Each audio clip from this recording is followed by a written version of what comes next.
Selle kõige peale, mida siin täna nüüd kuulnud oleme, siis on meie niisugune esitlus üsna tagasihoidlik, aga meie poolt siiski suur saavutus. Ja ma ütlen ausalt, et kui Riinat ei oleks olnud, siis ilmselt ei oleks ka seda raamatut olnud, sellepärast, et meie Pallases ei ole nagu endale seadnud eesmärgiks kunagi niisuguste väljaannete tegemist ega suurte teadusprojektide kirjutamist, et esmatasandi kõrgharidusena me oleme nagu keskendunud niisuguse praktilise tegevusele, aga kuna te teate ka, et meil need õppekavad muutuvad ja tegelikult meie osakond sellisena, nagu ta siiani toimis enam juba aasta pärast enam ei toimi, siis tegelikult oli õudne tahtmine, et ikkagi midagi jääks, mingi jälg sellest kõigest, mis me oleme teinud. Et siin on küll ainult 3 objekti, siin on Kiltsimõis, Esnamõis ja siis Lai 36 Tartus aga võib-olla keda huvitab, siis soetage endale. Ühesõnaga, Riina räägib ka oma nagu sellist vaatepunkti sellele, aga et annetusega on 10 euroga siin koha peal ja siis kui asutused on valmis ka endale nagu tahavad müüki võtta, siis arvega meil on kinnitatud 15 eurot Pallase poolt see. Aga Riina, räägi oma moodi. No, mis ma räägin? Kuigi raamat on selline, ütleme, õhuke, siis aega võttis see meil tegelikult päris kaua.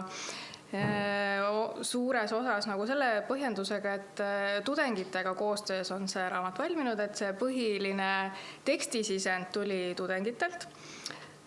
Nüüdseks on kõik need tudengid juba lõpetanud.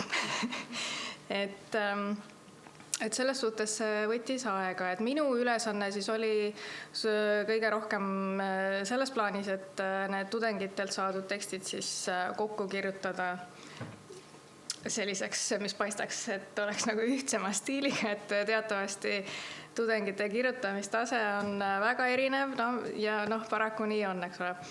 Oli väga häid tekste ja mitte nii häid. Ja sealt edasi siis me Heliga omavahel seda põrgatasime hästi palju muidugi edasi-tagasi. Ma isegi ei kujuta ette, mitu korda ma seda kõik olen läbi lugenud juba. Aga võib-olla oluline osa tegelikult siit nendest veel, et lisaks siis nendele rosettide kirjeldustele, mis läbi nende 3 objekti oleme siia toonud, on siin lõpus meil ka sõnastik. Millega me tahtsime anda siis sellele raamatule sellise väikse lisaväärtuse, et seda saaks siis kasutada ka näiteks õppematerjalina.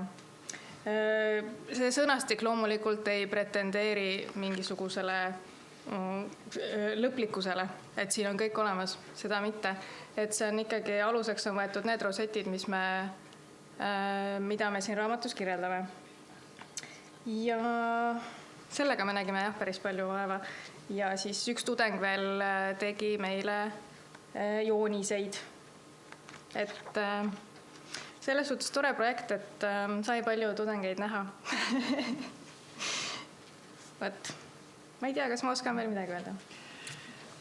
Võib-olla ma lihtsalt lisan seda, et miks rosett, et me lihtsalt võtsime nagu ühe elemendi, mille ümber siis hakata nagu seda keha nagu ehitama, ja selle kaudu tekkis ka see, et kasutada nagu terminoloogiat ja siit tekkiski see sõnaraamatu osa siia taha.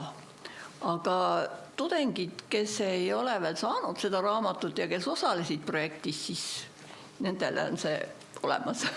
Andke märku. Jah, siis kõik.